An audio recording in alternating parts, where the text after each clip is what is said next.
Bienvenue sur DIS TV, la chaîne de celles et ceux qui rêvent, créent et transforment le monde. Des idées nouvelles, des histoires inspirantes, des projets audacieux. Sur DIS TV, découvrez chaque jour des reportages, des émissions, des plateaux sur tous les domaines. Politique, éducation, santé, sport, agriculture, élevage, pêche et sur d'autres domaines. La chaîne de l'innovation, engagée, curieuse, résolument tournée vers l'avenir. N'oubliez surtout pas de vous abonner et d'activer la cloche de notification.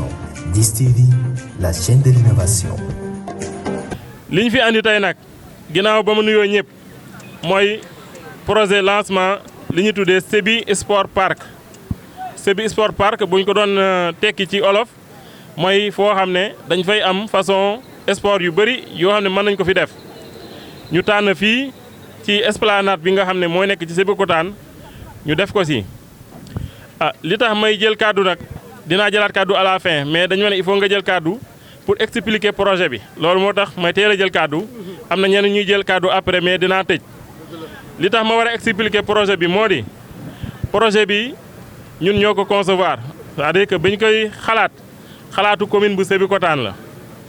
bañ koy dessiner tamit commune bu Sébikotane moo ko dessiné man naa wax ne sama projet la parce que man maa toog ak techniciens yi ne leen defal ma lii defal ma lii defal ma lii. wutiwuñu architecte feneen wutiwuñu leneen feneen fii lañ ko defaree ci biir mairie Sébikotane lañ ko concevoir. maa dem aussi wut ki may defal image 3D yi ma ne ko defaral ma conception 3D maquette bi nii ak nii ak nii laa ko bëggee. donc en tant que concepteur du projet dama war a jël kàddu pour expliquer ko bu doon architecte moo ko defaroon dañ koy jox kàddu mu ñëw mu expliquer. donc maa ngi jël kàddu en tant que maire waaye tamit en tant que concepteur pour expliquer projet bi. d'abord l'idée du projet li tax ñu bëgg a def projet bi mooy dañoo seetlu ne Sébi dafa manqué ay infrastructures yoo xam ne xale yi dañ fay mën di dem di fa fo loolu dafa manqué woon trop fii ci Sébikotane. loolu moo tax nag ñu gis ne bande bii nii bande bu stratégique la parce que mu ngi nekk ci sortie péage bi nekk à l'entrée de Sébikotane donc war nañ ko mën a utiliser neneen. moo tax bi ñu ñëwee fekkoon camion yi daan gaare fii ak xale yi daan lakk pneu fii ñun dañ leen fay jëlee defar canal muy yóbbu ndox yi ba ci guy sipi pavé fii ba ngeen gis nu mu mel nii te pareegul. ci loolu nag la ñu fexe ba yóbbu camion yi ñu wutal leen fu ñuy gaare ñu ne bande bi yëpp léegi dañ koy aménager mais nag dañ koy def esplanade boo xam ne nit dina am fu muy doxantu dina am ay garab fu nit mën a féexlu dina am ay banc public foo xam ne nit mën na fa toog dina am connexion wifi gratuite boo xam ne ku bëgg a connecté wu di nga mën a ñëw fii nga connecté wu. waaye tamit dana am ay terrain de sport parce que terrain de sport dafa baax ci jeunesse bi day tax xale yi mën a am fu ñuy fooye sport tamit dafay defar yaram te dañoo gis ne Sébikotane animation sportive yi dafa des ndax à part nawetaan daanaka doo fi amaat ay événement ñu ne kon nañu defar ay terrain ci la ñuy defar terrain de football terrain mini foot la ñuy defar fii dina nekk terrain bu mag parce que dina nekk presque 45/25 boobu terrain bu xaw a mag la ci mini foot. danañ fi defar terrain de basket bu réglementaire am na terrain basket am na terrain petit camp mooy football sur sable terrain petit camp am na si waaye tamit terrain de tennis. xam naa ni ñu bëri dañ naan tennis ak Sébikotane parce que mosuñu gis waa Sébi di def tennis waaye tamit bi ñuy def projet bi am ñoo xam ne dañuy yëngatu ci wàllu sport dañu ne tennis monsieur le maire boo ko ci mënee def ko ci parce que sport bu am solo la te day attirer stars yi te Sébi dafa war a nekk précurseur ci affaire u tennis. moo tax ñu dugal ci terrain de tennis. am na tamit espace pour gymnastique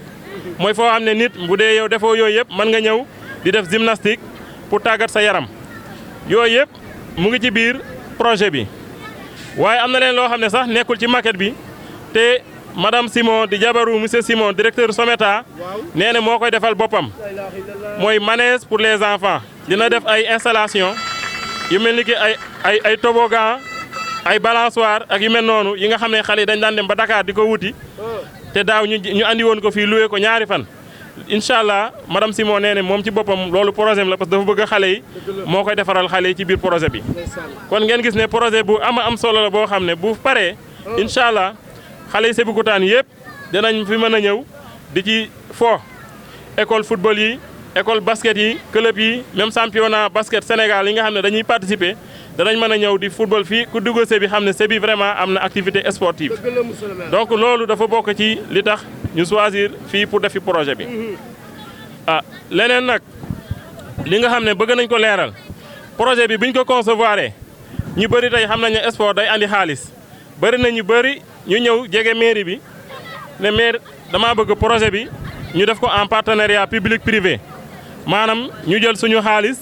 financer projet bi bu ñu paree ñu koy exploiter ñu bëri ñëw nañ ci man ne ma jox ñu projet bi ñu exploiter ko yor naa financement ma defar ko après ñoom ñu koy exploiter di ko louer ma ne leen noonu man bëgguma loolu parce que projet bi yéene bi ma ci am du boo xam ne c'est pas un but commercial mairie bi defaru ko pour wut ci xaalis amaana xëy na du nekk gratuit à 100% mais mairie bi da koo bëgg a defar ba nga xam ne moo koy moomal boppam pour que mu mën a accessible xale yi man ci fo te du ñu génne xaalis bu bëri donc defuñu ko pour suba ñu ne ku bëgg a football da ngay fay ay 30 000 ak yu mel noonu defuñu ko pour loolu dañ koo defar pour population bi man ci fo école yi man di fi ñëw di fu football xale yi nga xam ne ñoo ñëw nii par exemple ñëw di def ay tournoi yoo xam ne daanaka sax du ñu fay donc loolu mooy esprit projet bi moo tax ñooñu yëpp dama leen a gàntal ma ne leen mairie bi dina wut moyen boppam financé ko partenaire bu ciy jàpp tamit da nga ci jàpp pour jàppale mairie bi mais doo ko jàppale pour suba ñu jox la nga koy exploiter di ko louer pour que mu leer ci loolu nag mairie bi jël 51 millions ci xaalisu boppam 51 millions la ñu jël pour lancer première phase bi 51 millions yoo xam ne mairie bi moo ko moomal boppam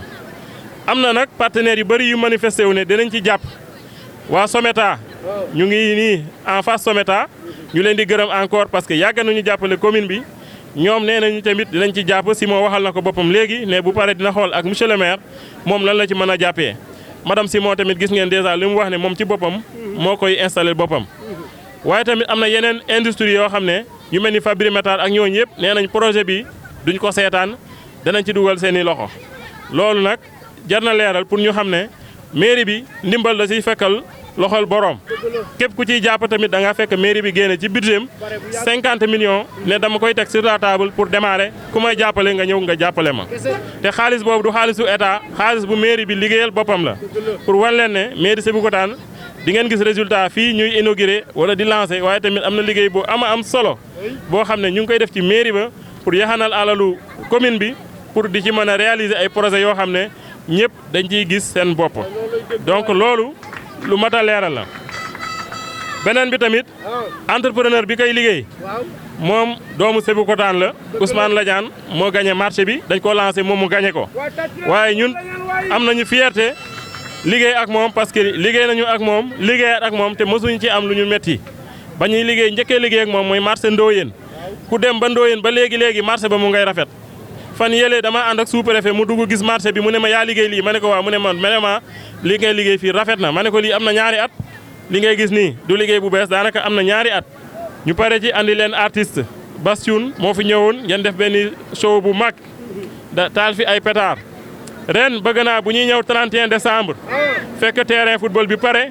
terrain basket bi pare terrain petit camp bi pare donc dañ leen di jox rendez-vous au mois de décembre incha allah pour ñu ñëw fii réceptionner les premières installations te xale yi nga xam ne ñoo ñëw tey di assister lancement bi bëgg naa bu ñu koy inaugurer ñoom ñooy ñëw ñi war a basket ñi war a football ba ñu xam ne lii xale yi lañ ko defar rendez-vous yi nag jeexul rendez-vous 31 décembre pour inaugurer terrain yi ak fête fin d'année waaye balaa boobu am na beneen projet bu mag a mag boo xam ne waa Sébikotane yëpp ñu ngi koy xaar mooy stade de football muy stade de football man bi may sumbee lii dafa am ku ma ne monsieur le maire da ngaa dëgër fit ma ne ko lu tax mu ne ñëpp a nga lay xaar ci stade nga am xaalis au lieu nga dem commencé stade sa nga ñëw di tàmbali loo xam ne diggéeyoo ko ak Sébikotane parce que lii ngay def nii diggéeyoo ko ak waa Sébikotane lii bonus la da nga leen di wis waaye sa programme lii bokku ci woon yow yaa ngi leen di wis te yow li nga xam ne moom la ñuy xaar ci yow mooy stade bi tàmbalee ko est-ce que xaalis boobu yaakaaroo ne boo ko jëloon tàmbali stade bi gënu doon comme ça au moins nit ñi seen xel dal ñu nga wàccoog ñoom ma ne leen bu soobee yàlla danaa defar projet bi te danaa defar stade bi incha allah mosuma leen wax dara mu dañ stade bi maa ngi leen di jox mois de novembre bii ñuy ñëw pour ñu lancer projet stade bi mois de novembre inchallah je vous donne rendez-vous pour que ñu lancer le plus grand projet de l'histoire de la commune de Sébikotane mooy un projet de stade de football. te comme ni ma leen ko waxee woon et c'est pas un stade boo xam ne budget mairie bi moo koy defar terrain bañ koy defar aussi fekk moo ko fi man maa ko lijjanti ba am ko. financement bi aussi man maa ko lijjanti ba am ko donc su fekkee naa bi amul terrain fu muy defee stade amul stade ma andi leen terrain war leen andil un coût de centaine de millions pour tabaxal leen stade te incha allah au mois de novembre on va lancer le grand projet de stade te maa ngi leen di wax ne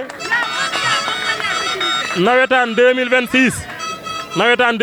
Sébi dina ko jouer ci pelouse synthétique bu mu moomal boppam incha allah donc loolu ay message la yoo xam ne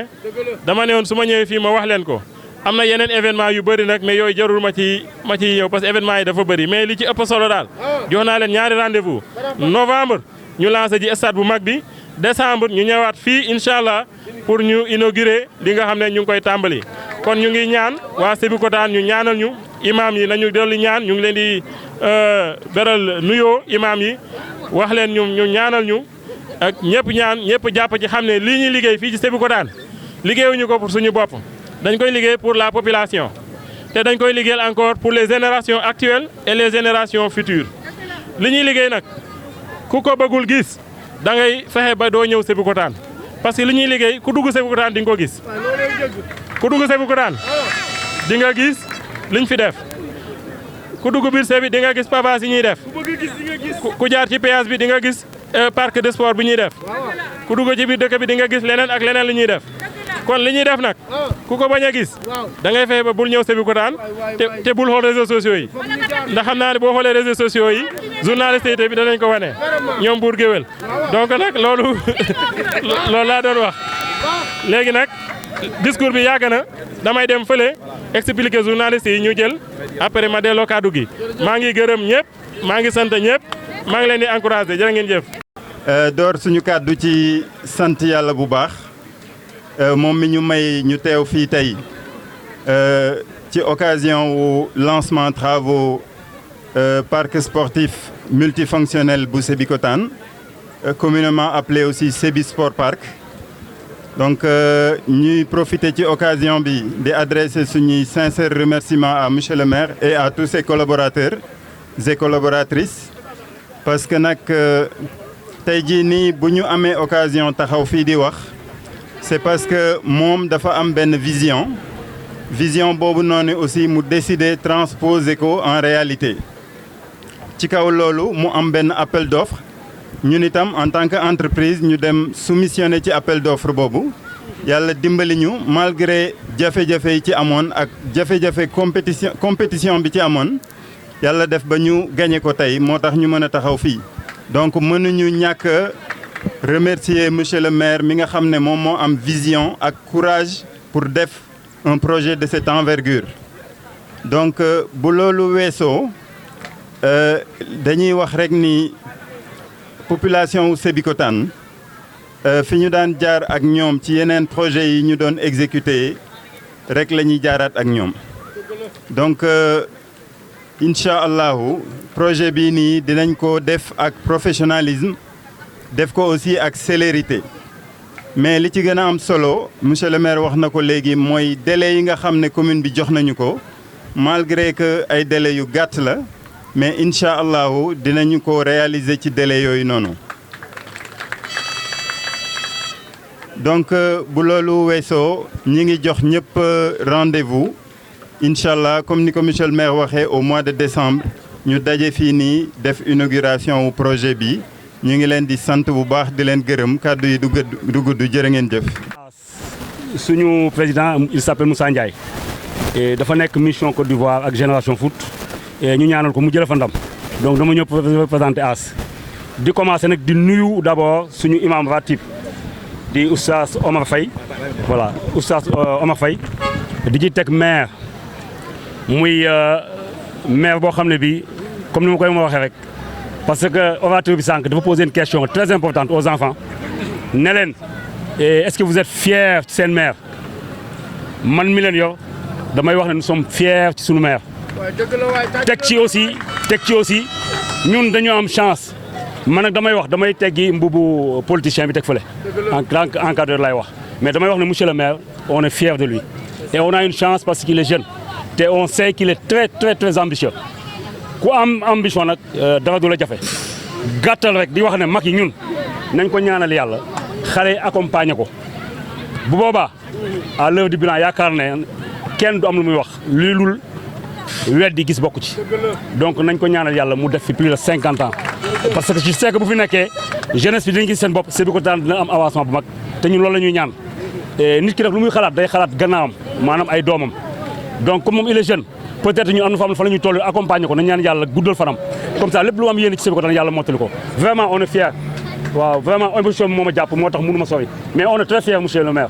def nga da ngay def lépp sans boole ci wax noppil nag nit ñi waxal la voilà. mais c'est très important parce que déjà lieu boo xam ne bii la nit ñi dinañ fi tase mag yi sax daf leen di jariñ moom laay wax parce que déjà mag yi bu ñu fi nekkee dinañ am seen place boo xam ne bii peut-être dinañ fa yëngatu am na yu bëggee xam ne bu ñu ko xoolee dañu la mën a orienter lu am solo la te fii boo xoolee pratiquement booy dugg Sébikotane ku fi ñëw dina xam ne kii le maire am na lu muy représenté Sébikotane et boo aussi ndam Sébikotane la donc vraiment dinañ ci tàggat suñu yaram ñi mënul tàggat seen yaram dinañ ci dunda parce que déjà li ñu ñëw li ñu aspiré fii rek mën na leen dundal du ñu am stress du ñu am dara donc vraiment merci beaucoup yàlla na ko yàlla fulandi mu nekk yu bare. pour ñi bëgg defar seen yaram bii espace de fitness la am na ci bii terrain football bi la mini foot bi fi ñu taxaw nii fii lañ koy def terrain gazonné terrain synthétique te gazon bi du n'importe quel gazon suisse la. gazon bi Suisse lay jógee ñëpp xam nañ ne Suisse ñooy numéro 1 ci wàllu gazon ci àdduna bi bii espace de gymnastique bi la espace de gymnastique bi sorewul ak lii fitness bi bëgg def gymnastique ak yooyu dañ mën ñëw fii di ko fi def ay tapis lay doon même ñiy def arts martiaux yi lii dina leen mën a jëriñ bu ñuy def seen nuit des arts ak yu mel noonu mën nañ ñëw ci espace bi def ko bii nag mooy terrain basket bi waaw basketteurs yi bii mooy seen terrain réglementaire la ah donc bu ñu jógee foofu bon kii entreprise bi koy réaliser moo nekk nii bii mooy terrain de tennis waa lii lu jafe la ci Sénégal bëriwu fi mais nag bëgg nañ former fii ay tenniskat yu mag ba nga xam ne suba ay Roland Garros ay Open d'Australie yi ngeen di dégg ci tennis ñu am ci star Sébikotane bu amoon benn star tennis rek daanaka mën na liggéey Sébikotane ba mu jeex bon lii vue d'ensemble la projet bi nii lay demee gis nga espace de gym baa ngi nii yii ñi ay vestiaire la donc nii lay tàmbalee mu jëm ba ci buu bi voilà donc li ngeen gis fële moom ni gisaat fii rek beneen vue la terrain sport ak terrain basket bi bii mooy terrain tennis bi ak terrain petit camp bi football sur sable donc lii mooy projet bi nga xam ne moom lañ leen andil mu nekk un projet innovant un projet majeur loo xam ne ñu bëri nee nañu vraiment lii xaaruñu ko woon ci Sébikotane waaye incha allah yàlla dinañ jàppale ba ñu réaliser ko donc c'est ça la présentation. Je suis Alioune Pouy, maire de la commune de Sébikotane. Ce qui nous réunit ici aujourd'hui sur l'esplanade de la commune de Sébikotane, c'est la cérémonie de lancement d'un grand projet sportif qui s'appelle Sébi Sport Park. Il s'agit d'un complexe sportif qui comporte plusieurs types de terrains, notamment un terrain de mini-foot gazonné, terrain de football, un terrain de basket réglementaire, un terrain de football sur sable, communément appelé petit camp, un terrain de tennis, un espace de gymnastique et une aire de musculation. En plus d'un manège qui sera aménagé pour les enfants. Donc c'est un complexe qui regroupe plusieurs catégories de sport et qui va servir à toute la jeunesse de Sébikotane, quel que soit leur domaine de prédilection. C'est un projet extrêmement important pour la commune, qui est financé sur le fonds propre de la commune de Sébikotane. Nous avons dégagé cette année un budget de 51 millions de francs CFA pour démarrer le projet, bien entendu avec l'appui que nous attendons des partenaires. Il y a des partenaires qui se sont déjà manifestés, un partenaire comme la Someta, parce que nous sommes en face justement de la Someta et le directeur était là tout à l'heure et a pris l'engagement de participer activement à la réalisation de ce projet. Il y a d'autres industriels comme Fabri Metal également qui se sont manifestés, en tout cas qui nous ont exprimé le désir d'accompagner la commune de Sébikotane pour la réalisation de cet important projet pour sa jeunesse. Je rappelle que c'est un projet qui a été conçu par la commune de Sébikotane et qui sera réalisé sur les fonds de la commune, comme je l'ai dit tout à l'heure. Nous félicitons l'entrepreneur qui a gagné le marché et nous nous réjouissons qu'il soit encore un natif de Sébikotane, un fils de Sébikotane, M. Ousmane Lagnan. C'est lui qui va réaliser ce projet. Nous renouvelons en tout cas notre confiance en lui parce qu'il a déjà eu à faire ses preuves sur d'autres projets.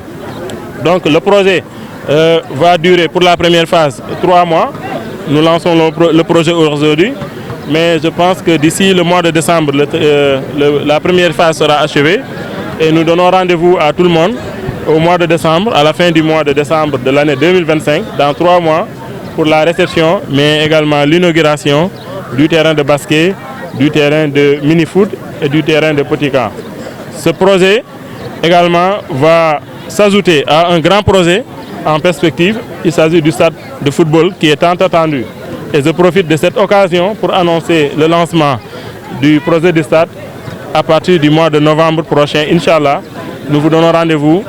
sur le plateau de Yeba, Inch'Allah, pour le lancement du plus grand projet de l'histoire de la commune de Sébikotane, c'est le stade de football. Mais en attendant, nous sommes sur ce projet-là qui est quand même aussi très important et qui va compléter le stade de football en termes d'infrastructures sportives. Je pense que c'est un projet qui est déjà en tout cas approprié par la jeunesse parce que nous avons vu la mobilisation des jeunes, la mobilisation des acteurs du sport. Nous avons vu tous les clubs de football, tous les clubs de basket, les ASC. Véritablement, nous avons vu tout le monde et nous savons que la population de Sébikotane s'approprie ce projet et qui est quand même un projet extrêmement important. Voilà, la petite enfance. Naturellement, les enfants vont jouer sur les terrains qui sont là, qu'il s'agisse du terrain de mini-foot, de basket ou autre. Les enfants vont jouer.